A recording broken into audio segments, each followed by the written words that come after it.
Luke 13:6-9. And it says, "And he spake also this parable, a certain man had a fig tree planted in his vineyard, and he came and sought fruit thereon, and found none. Then said he unto the dresser of the vineyard, Behold, these 3 years I come seeking fruit on this fig tree, and find none. Cut it down. For why cumbereth it the ground? And he answering said unto him, Lord, let it alone this year, till I shall dig about it, and dung it, or fertilize it. And it bear fruit, well, and if not,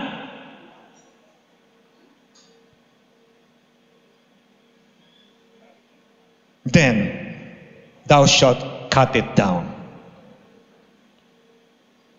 At sinalita niya ang talinghagang ito. Isang tao ay may isang puno ng igos na natatanim sa kanyang ubasan. At siya'y naparoong humahanap ng bunga na yaon at walang nasumpungan. At sinabi niya sa nag-aalaga ng ubasan, narito 3 taon nang na pumaparito akong humahanap ng bunga sa puno ng igos na ito at wala akong masumpungan. Putulin mo, bakit pa makasisikip sa lupa? At pagsagot niya ay sinabi sa kanya, Panginoon, pabayaan mo muna ang taong ito, sa taong ito hanggang sa aking mahukayan sa palibot at malagyan ng pataba. At kung pagkatapos ay magbunga, ay mabuti. Datapwat, kung hindi, ay puputulin mo. Bago po kayo umupo, sabihin niyo sa inyong katabi, ang ating Diyos ay dakila. Please be seated, mga kapatid. Welcome to the house of the Lord, mga kapatid. Let me preach to you today about the Lord that seeks fruit. The Lord that seeks fruit. Hallelujah. Ang Panginoon na gustong makasumpong ng bunga. Pwede ba natin palakpakan muna muli ang ating Panginoon, mga kapatid, mga kaibigan? The farm, mga kapatid, owner in 3 consecutive years came to see the result of his plantation. Naghahanap po ng bunga ang may-ari ng ubasan sa ika-3 taon na pagbisita niya doon sa kanyang pataniman. Ngunit tila marami ng puno siyang nadaanan, lahat po may bunga. The other trees were bearing fruits except this one. Punong igos. Isa pong puno, mga kapatid, na nagsisimbolo sa Israel kung ating pag-aaralan. Pero dito rin sa Pilipinas, meron pong punong igos. At masarap po ang prutas po nito. While this tree seems fruitless for the past 36 months, any wise businessman or owner of a plantation will not tolerate fruitlessness in his farm. Kung ikaw, mga kapatid, napansin mo lahat ng puno mo may bunga, natural, bukod tangi itong walang bunga, yun ang makikita mo na may problema. At yun ang napansin, mga kapatid, ng may-ari. When the farm owner, kung atin pong lalagay, mga kapatid, ng ibig sabihin yung may-ari dito sa ating binasa kanina, ang Diyos ang may-ari na pataniman. Amen? Siya lahat na nagmamay-ari ng nilikha sa sanlibutan ito. He owns everything. Amen? And this includes the farm. This includes, mga kapatid, this plantation. But found no fruit in this barren tree. And he ordered the dresser, he ordered the farmer to get rid of it. And the farmer, mga kapatid, symbolized by Jesus Christ. Palakpakan po natin ang ating Panginoon. Woo! Hallelujah! Now, the order was not to trim. Ang order ng Panginoong Diyos sa kanyang magsasaka ay wag lang bawasan, kundi talagang putulin. It requires, mga kapatid, taking the life off from the tree that has leaves, that seems to be healthy, but does not have fruit.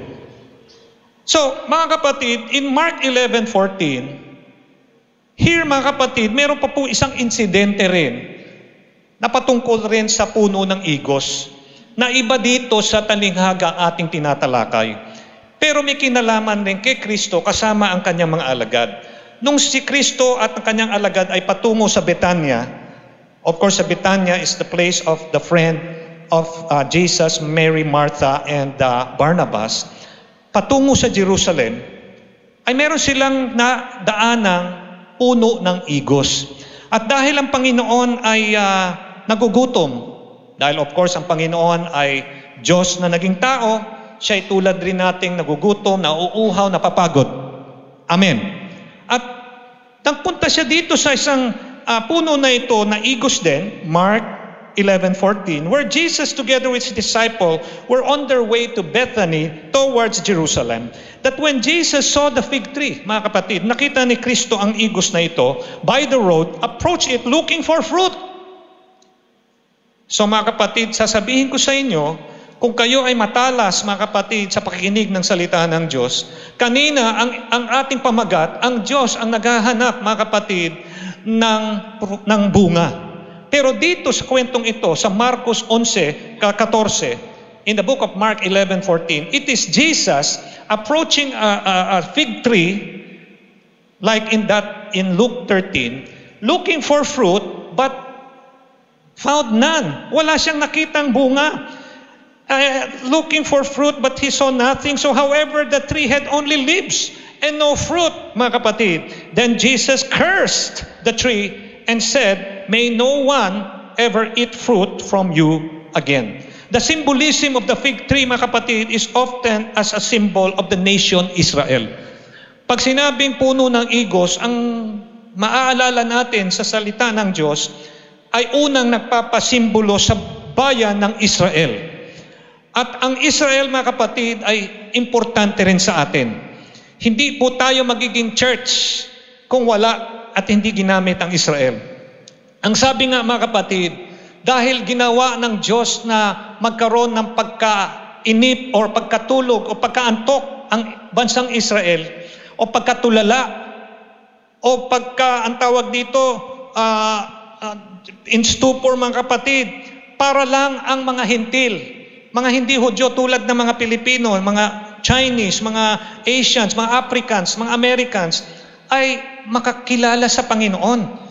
So sila, bagamat pinili ng Diyos, ay binigyan ng antok, binigyan ng pagkatulala, na para yung katotohanan na si Kristo'y Mesaya, una pang mapaniwalaan ng mga hindi Hudyo, tulad nating mga hentil. Palakpakan po natin ang ating Panginoon. Bagamat tila pinabayaan ng Diyos ang Israel, sasabihin natin doon sa mga pilosopo, kung ang Panginoon dakila, bakit niya kailangan gawin yan sa Israel? Kaya pala walang bunga, kagagawan rin ng Diyos. Pero mag-ingat po kayo sa inyong salita, dahil ito po'y sovereign na nagawa ng Panginoon. Dahil siya'y merong isip, mga kapatid, na mas mataas sa isip natin, ay minabuti niya munang bigyan ng ganitong pagkatulala ang bansang Israel, alang-alang sa kaililigtas ng sanlibutan. Praise God. Now here, mga kapatid, makita natin na ang simbolo nga ito ay simbolo ng Israel, which failed to produce spiritual fruit despite of its outward appearance of religiosity. Makikita nyo, ang Israel ay mayroon pong pagiging makadiyos din. Sila po, mga kapatid, may mga batas na sinusunod. Sila po may templo pa nga.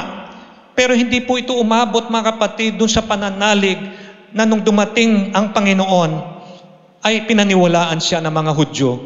May ilan na naniwala, pero karamihan ay hindi po naniwala. Ang sabi po rito, hallelujah, Jesus' curse, mga kapatid, may represent God's judgment on Israel's spiritual barrenness. So this is a symbol, mga kapatid, lang. Simbolo lang ng pagpapakita sa atin na kung meron kang hindi nagawa at hinanap ito ng Lord at hindi mo maibigay, ay mayroong parusa naghihintay. At ito po ang ginawa ng Panginoong Hesus na judgment sa Israel because of their spiritual barrenness and unbelief. Mga kapatid, mga kaibigan, no wonder the Bible states in Luke 18:8, ito po ay konektado sa ating pinag-uusapan, nevertheless, when the Son of Man cometh, shall He find faith on the earth. Kung ang Panginoong Hesukristo na mismo, anak ng tao, anak ng Diyos, ay paparito sa lupang ito, makasusumpong pa kaya siya ng pananalig ng tao sa Kanya? So ang pananalig, mga kapatid, dito ay isang bunga. Kadalasan sinasabi natin, lalo na po sa mga una kong pangangaral, na ang bunga ay kaluluwa. So, winning souls. Pero ang bunga na itong sinasabi ko ay pananalig at pananampalataya sa Panginoon. Palapakan po natin ang ating Panginoon. Nevertheless, when the Son of Man comes, shall He find faith on the earth? Now, going back, mga kapatid, sa ating pong binasa kanina sa Lucas 13, sa 1 hanggang 9, makita natin, hiwalay ba, mga kapatid, ang may-ari dun sa magsasaka? Kasi parang yung may-ari, inutusan yung bukod sa kanya sarili. Hiwalay. Mga kapatid, mga kaibigan, huwag po tayo maliligaw. Kasi mga kapatid, God so loved the world. Ang nagmahal sa sanlibutan, sa atin, hindi lang Israel. Sa lahat ng tao, ang Diyos. At ang nagmahal, iisa lang yan. So, paano ito? Parang dalawa. Kasi yung may-ari, inutusan yung magsasaka. Mga kapatid, mga kaibigan, pwede mo bang sabihin na dahil mahal mo rin meron kayong isang minamahal, sabihin mo sanlibutan, minahal ng dalawa. Ibig sabihin, mga kapatid, ipapasa ng Diyos Ama sa anak yung mundo? Ganun ba yon?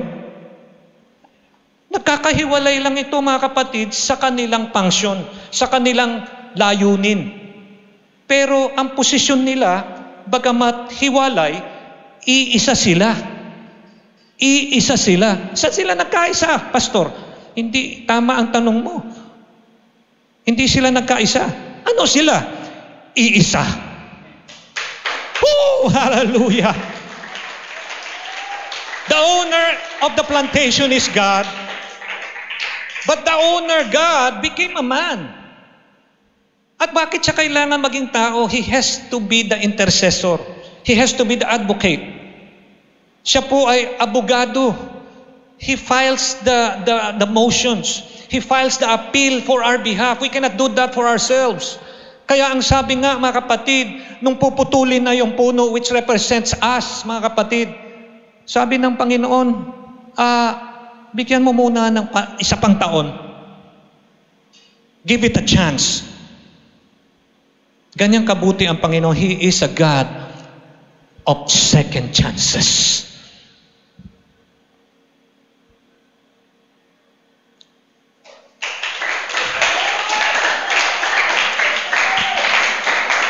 Para ang lupit naman, putol agad. Siya may-ari. May karapatan siyang gawin yung gusto niya sa kanyang property. O ang nation na Israel, which is represented by the Igos, kinurse ng Lord dahil hindi siya nakakita ng spiritual na bunga. Now ito pala, dahil maraming puno hindi lang naman isa Kaya, maari. Sanlibutan ang pinag-uusapan dito. Hindi lang Israel. Dito sa talinghagang ating pinag-uusapan. Amen? Pero yung ibang puno, nakitaan ng bunga. Palakpakan po natin ang ating Panginoon. Napansin nyo? Lahat may bunga. Ito lang isa, wala. Natural, kung wala namang problema, bakit puputulin? Walang problema. May bunga. Okay. Naghahanap ako ng bunga, sabi ng may-ari, dito, may bunga ba? Ang dami, namumutik-tik. Ayos. Itong isa, katagal na yan nakatanim dyan Magsisikip lang yung lupa. Ang tagal-tagal nakikinabang yung puno na yan. Puro dahon lang. Walang bunga. Ang sabi nga mga kapatid, ang Panginoon ay tagapagmagitan.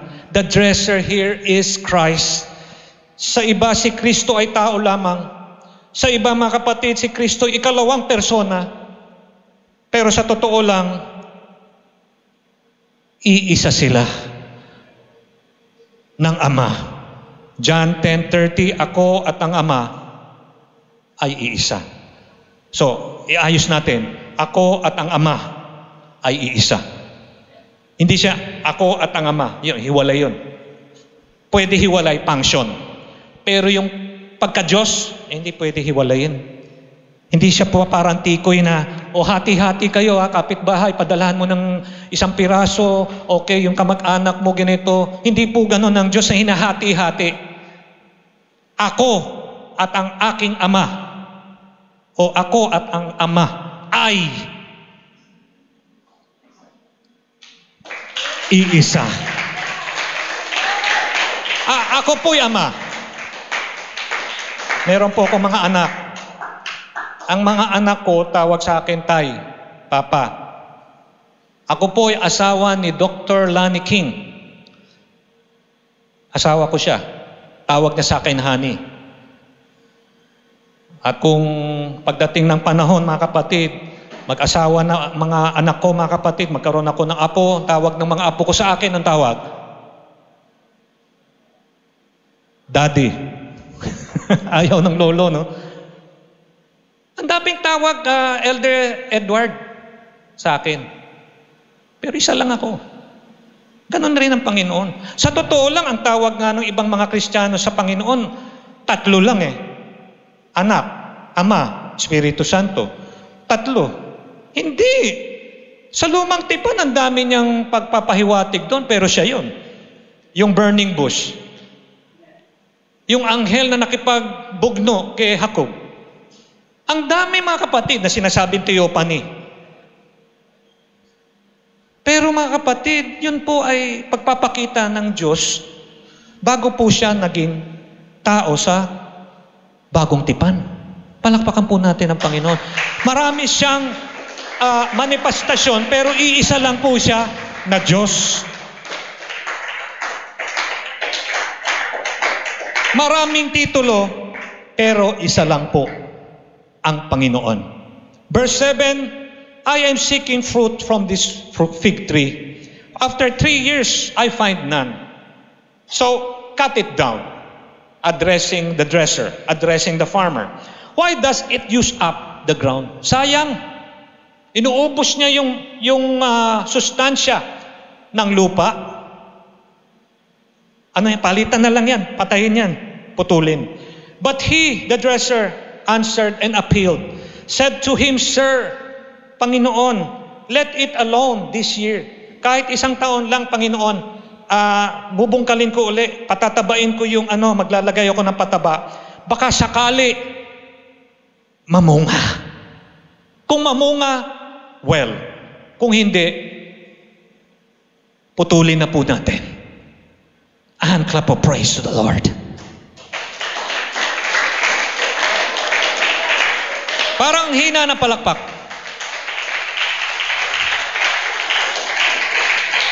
Jesus is our advocate. Ang ating Panginoon, tagapagtanggol natin yan, tagapagtaguyod, manananggol. Sa panahon na ikaw'y nangangailangan, naramdaman mo yan. Sa panahon na tila parang ikaw'y mag-isa lang, sinasabi niya, anak, I am with you. Huwag kang malungkot. Huwag kang tumalikod sa akin. Narito ako sa iyo till the end of time.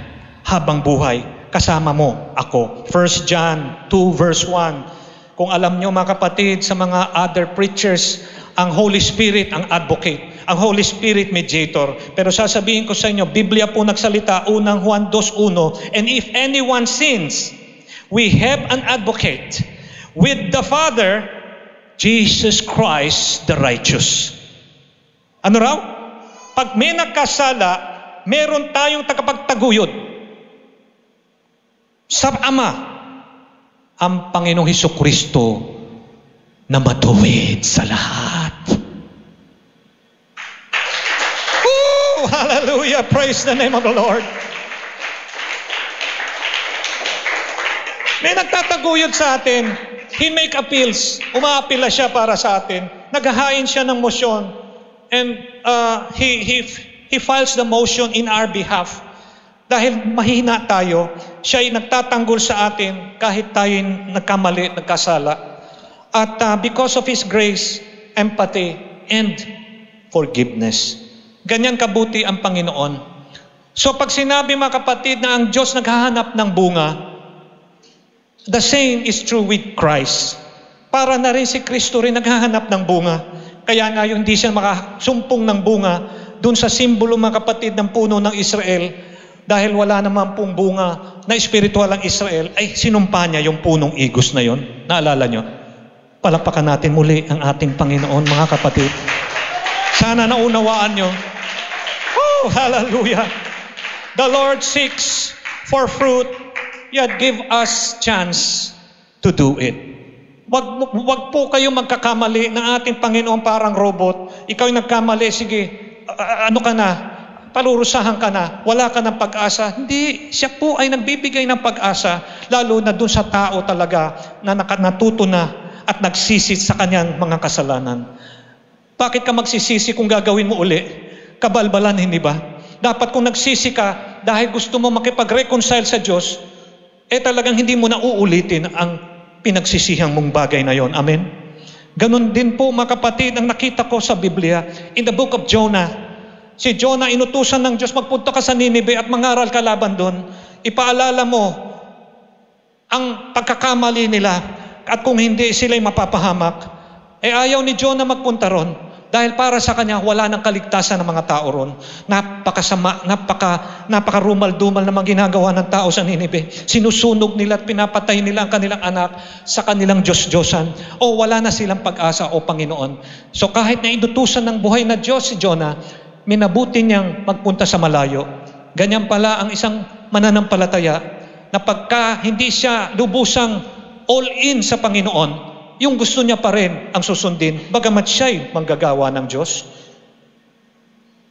Nagbayad pa siya para lumayo sa pupuntahan niya, pero ang Diyos, binigyan siya ng tsansa.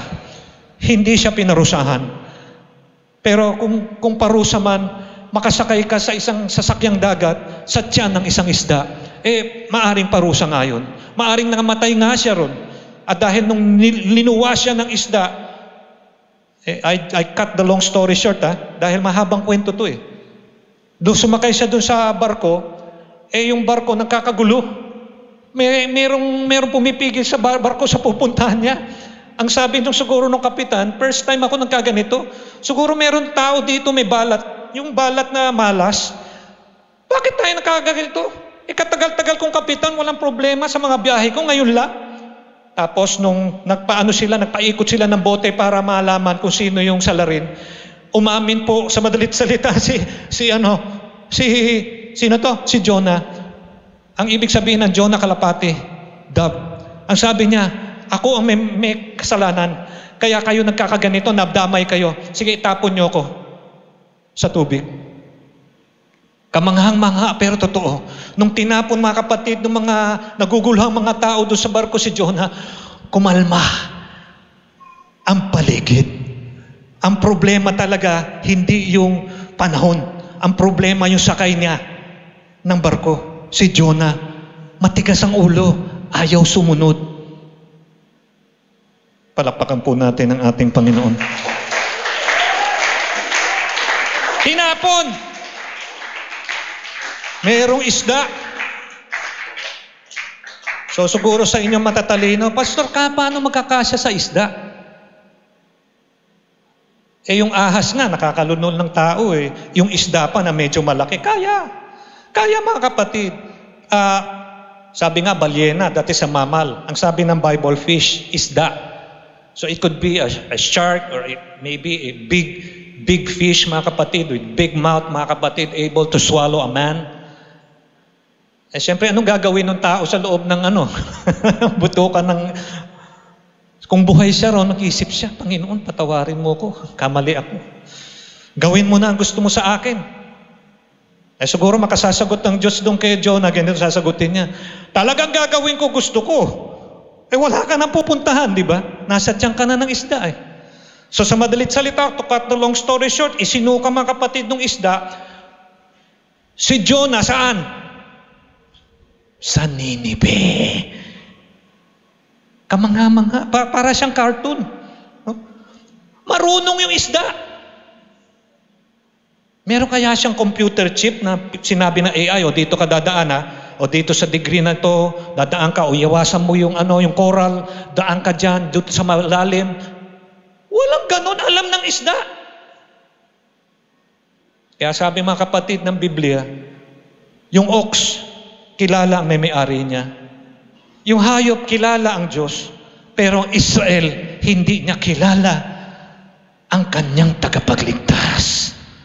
Minsan mas maigi pa ang hayop kesa sa atin. Masakit man pakinggan. Yan ay saway sa atin na dapat higit tayong mas nakakaalam sa ating Diyos dahil tayo'y tao. Nilikha ng Diyos sa sarili niyang wangis. Kaya wala tayong dahilan tumalikod, lalo na kung tayo sumasampalataya na sa Kanya. Palakpakan po natin ang ating Panginoon. Alam ng isda, saan idadalahin ito si Jonah?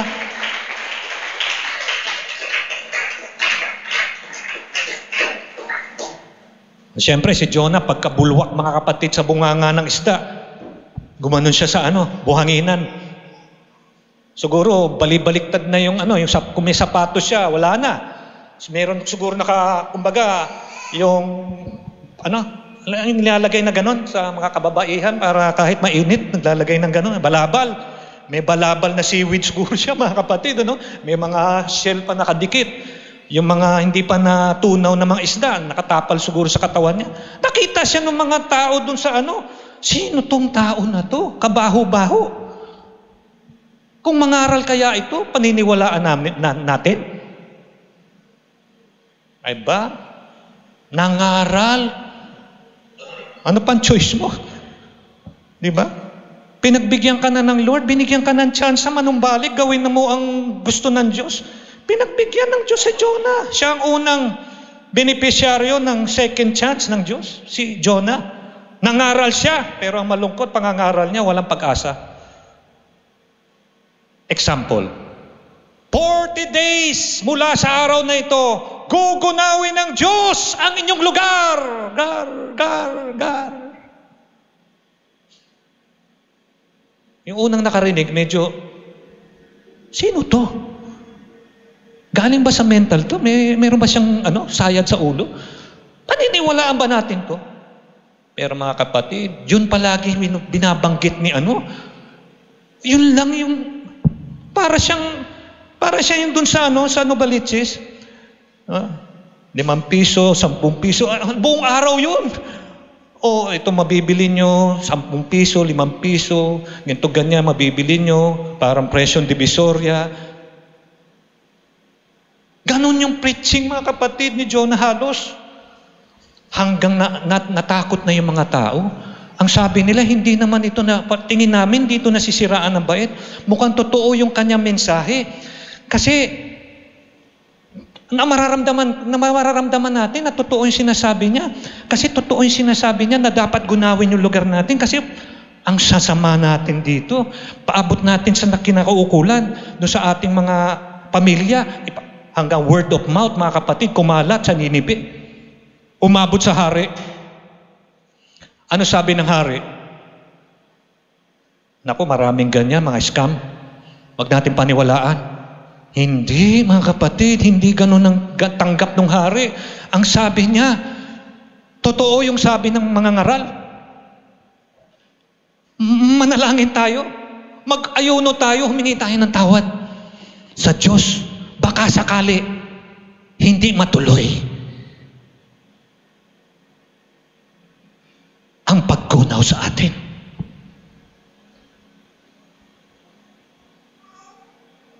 Ano po ang nangyari? Nagsisi sila. Time team. Totoo. Ano nangyari? Hindi na ginunaw ng Diyos ang Ninive.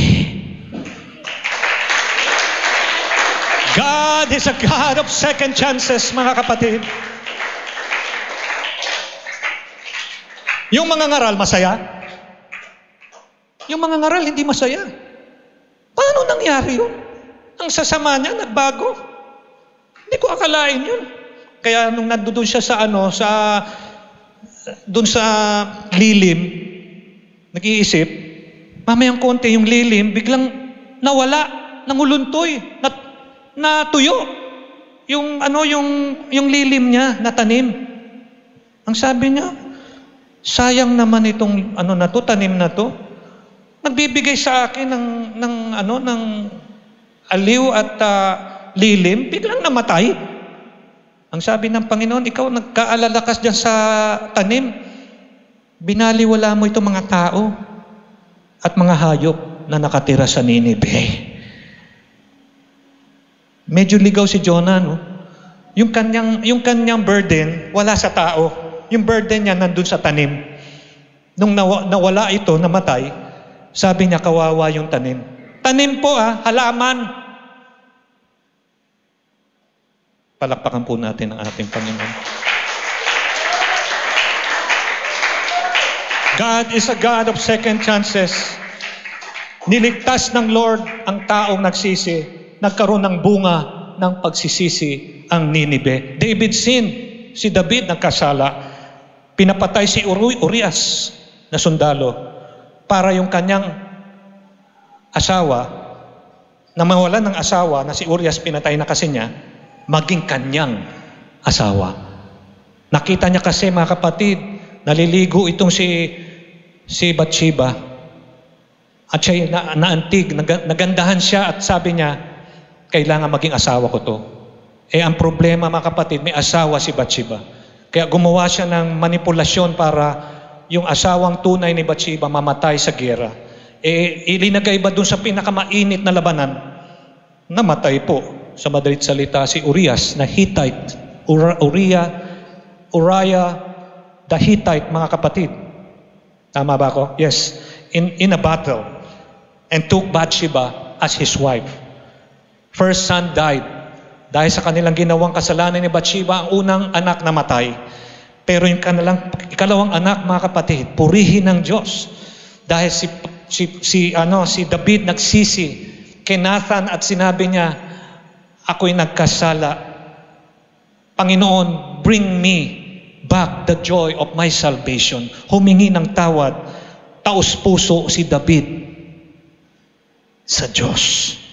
May bunga ng pagsisisi si David. Anong ginawa ng Panginoon?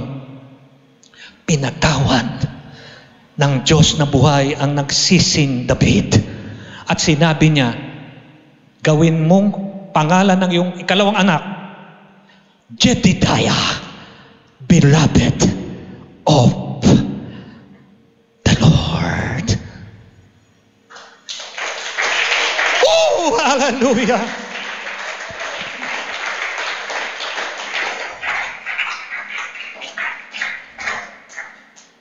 O sa madalit salita, Solomon. Pastor, bakit di mo ginawang pangalang Jedidiah? Mahaba po. Pareho lang yun. Si Solomon din po yun, yung Jedidiah na yun. Ang Solomon naman came from the word shalom. Peace. Or the wisest man on earth. Kaya kung meron man akong dahilan bakit pinangalan kong aking anak na ganon, yun ang dahilan. Pero si Solomon, mga kapatid, na hari, nakalulungkot yung kanyang katapusan, hindi kasing ganda ng kanyang simula. Kaya meron tayong leksyon na matututunan sa anak ni David at ni Bathsheba. Pero dito sa pangyayaring ito, na yung Jedidiah naging pangalan ng anak ni David at ni Bathsheba, samantalang nagkasala sila nung una, ganyan magpatawad ang Panginoon. Bibigyan ka muli ng pagkakataong bago. Oh, hallelujah! Ganyan kabuti ang ating Panginoon. Humahanap siya ng bunga. Hindi yung bunga na para matanggap ka niya. Kung hindi, yung bunga na nararapat para sa nagpapatawad sa atin. Diba? Handa siya magpatawad. Hindi ka naman humihingi ng tawad. At kung humihingi ka ng tawad, baka yung nguso mo lang humihingi ng tawad, pero puso mo, ako pa rin na masusunod. Ay, hindi tunay na pagsisisi yun, mga kapatid. Solomon means shalom, meant peaceful. God is a God of second chances. Peter denied Christ 3 times. No, hindi ko gagawin, Panginoon, yan sa'yo. I will give my life to you, Lord. Pero sabi ni Christ sa'yo, hindi matatapos ang araw na to. Titilao ka manok. Ako'y papagkanulo mo na 3 beses. Hindi ko gagawin, Panginoon, yan. Pero anong nangyari, mga kapatid? Sad to say, tumilao ka manok 3 beses nga na talagang pinagkanulo, Panginoon, dahil gusto niya iligtas ang kanyang sarili. Ang sabi ng mga tao sa palengke, kasama ka ni Kristo. Ay, hindi ko siya kilala. Di ba kalagad ka ng Lord? Hindi. Hindi ko siya kilala. Hindi ko siya kaano. 3 beses pinagkanulo niya ang Panginoong Jesucristo. At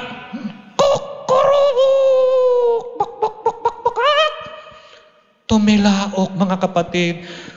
At naalala niya yung usapan nila ni Lord.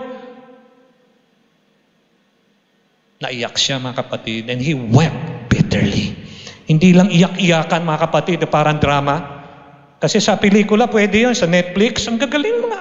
Hindi mo naman inaano, talagang ang galing. Umiyak ka, iiyak. Tumawa ka, tatawa. Magaling, mga artista. Pero ito, hindi po artista ang pinag-usapan natin dito. Talagang si Pedro na antig sa kanyang ginawang kabalbalan laban sa Panginoon. Ang sabi niya, wala na siya mawika, lumuha siya ng lumuha. He wept bitterly. Nagsisi po si Pedro. Alam niyo, mga kapatid, kung babalikan natin ang panahon na muling nabuhay ang Lord. Di ba si Kristo namatay? Pinagkanulo ni Pedro, namatay. Pinako sa krus, namatay. Inilibing, nabuhay na namang muli. Nagpakita uli kila Pedro. Amen? In John 21:17, Peter affirmed his love for Christ. But he was hurt since Jesus asked him 3 times. Sa mga Hudyo, ang pagtanong ng 3 beses, parang sinasabi niya na, sigurado ka ba? Kaya para sa mga Hudyo, once is enough. Do you love me, Peter? Di ba? Tinanong ni Kristo, nung nabuhay na namang muli si Kristo, nagpakita siya sa mga alagad, tinanong niya si Pedro, do you love me? Lord, I love you. Feed my lambs. Do you love me, Peter? Yes, Lord. Take care of my sheep. Do you love me, Peter? Yes, Lord, thou knowest that I love you. Feed my sheep.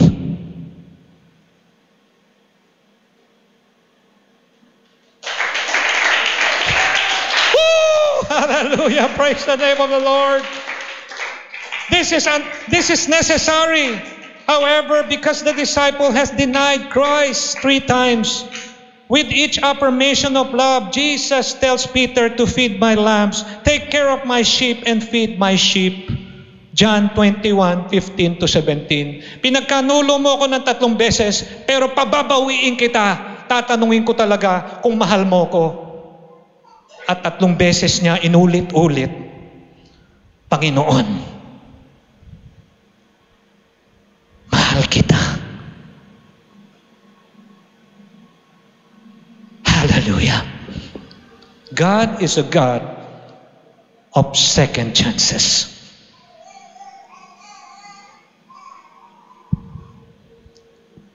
Paul, si Pablo, mga kapatid, kanyang inuusig ang mga mananampalataya, akala niya pinaglilingkuran niya nag-iisang Diyos. Pagdaan niya sa Damascus, mga kapatid, in a road going to Damascus, Acts 9:3-8 states that a blinding light, mga kapatid, appeared and blinded him.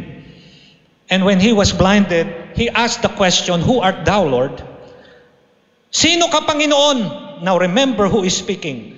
Paul is the same as Saul. Saul is Paul, the same person who was taught under Rabbi Gamaliel, the teacher, mga kapatid, that teaches Ehad. Hear, O Israel, the Lord our God is Ehad. God is one. So here is his student, Paul or Saul, asking the question, who art thou, Lord? Isa lang kilalang Diyos ni Pablo, ni Saulo. Anong sagot, mga kapatid ng tinig? Ako si Hesukristo na iyong inuusig. It's hard to kick against the goats or the pricks or the thorns. Palakpakan po natin ang ating Panginoon. Who is God? Oh, Jesus Christ. Ayaw mong sumunod kay Pedro dahil sinasabi ng ilan, si Peter doon sa Acts 2:38, kausap niya mga Hudyo. Gusto namin si Pablo. Hindi nyo ba alam, mga kapatid, dito sa aking ikikwento sa inyo, hindi lang siguro nabasa itong Acts 9:3-8. Dito, mga kapatid, nung nabulag, mga kapatid, itong si Pablo, ito pala'y para siya makakita. Do you understand what I'm saying? Kailangan siya mabulag para sa pagkabulag niya, mamulatan siya na ang tunay na Diyos pala'y si Kristo. So, yung pagkabulag niya, hindi na siya bulag. Nakakita na siya. He was blind before, but now, he can see. But right this very moment, as we speak that moment na he was blinded, he has to see a person by the name of Ananias. Si Ananias, mga kapatid, kinausap ng Diyos, ang sabi niya, puntahan mo ang taong ito, si Saulo o si Pablo, ipag-pray mo siya dahil siya'y nabulag at makakakita siya. Ang sabi naman, mga kapatid, ni Ananias na alagad ng Panginoon, taga Jerusalem, Panginoon, napakatindi niyang tao na yan. Ang dami niyang pinapatay na mananampalataya. I just want to confirm, Lord, do you want me to go? Ang sabi ng Panginoon, go my child. He will suffer for my name. Kaya si Ananias, dagling hinanap itong kung saan napunta itong si Pablo o si Saulo, pinag-pray. At pinag-pray, nakakita, nakatanggap ng Holy Spirit, at pagkatapos nun, nagpabautismo sa pangalan ni Jesus. Acts 2:38. Nagsisi, nagpabautismo, tumanggap ng Holy Spirit. Pero sa kanya ganito, nagsisi, tumanggap ng Holy Spirit, tsaka nagpabautismo sa pangalan ni Hesukristo. Dumaan din po sa pinipreach ni Pedro, si Pablo.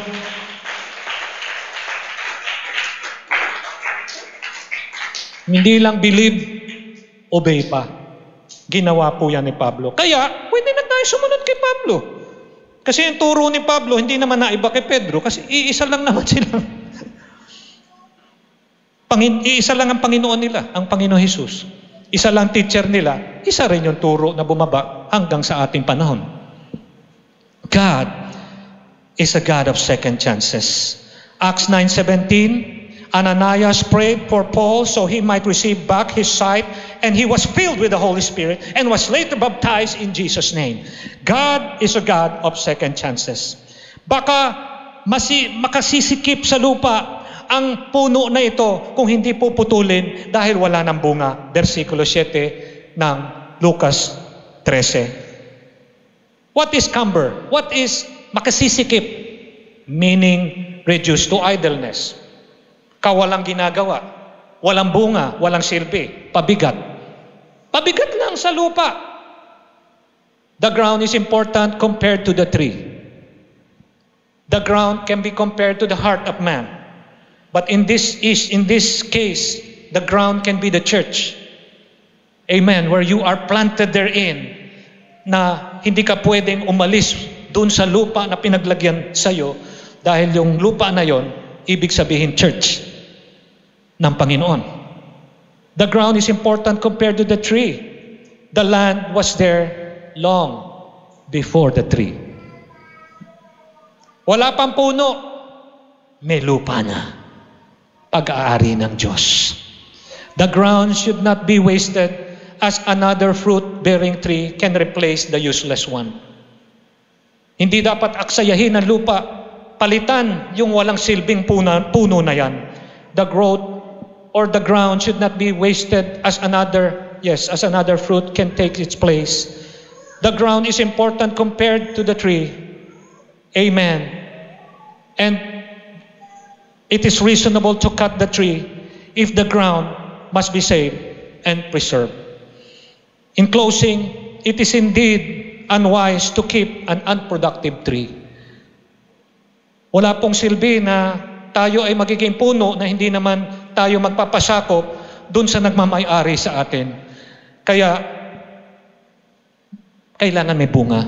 At yung bunga, pananampalataya. Ang bunga, pagsisisi. Ang bunga, pakikipag-ayos sa Panginoon, repentance. Ang pagbubunga, goodness. Ang pagbubunga, alamin nyo ang mga knowledge na kailangan. Add to the faith what? Goodness. Add to the faith knowledge. Add to the goodness or knowledge and temperance. Or add to the faith perseverance. Add to the faith patience. Mutual affection, love, self-reflection, serving others. Napakarami. Pero hindi naman hihingin ng Diyos yan ng isang sigwada sa atin. Isa-isa. Yan po ay bunga na rin na matatawag. The wisest choice is to preserve the ground than the unfruitful tree. Trees planted in the ground of God should not only survive but remain in the church. Not just surviving but continuing to be fruitful. Because the Lord seek not just survivors but fruits as well.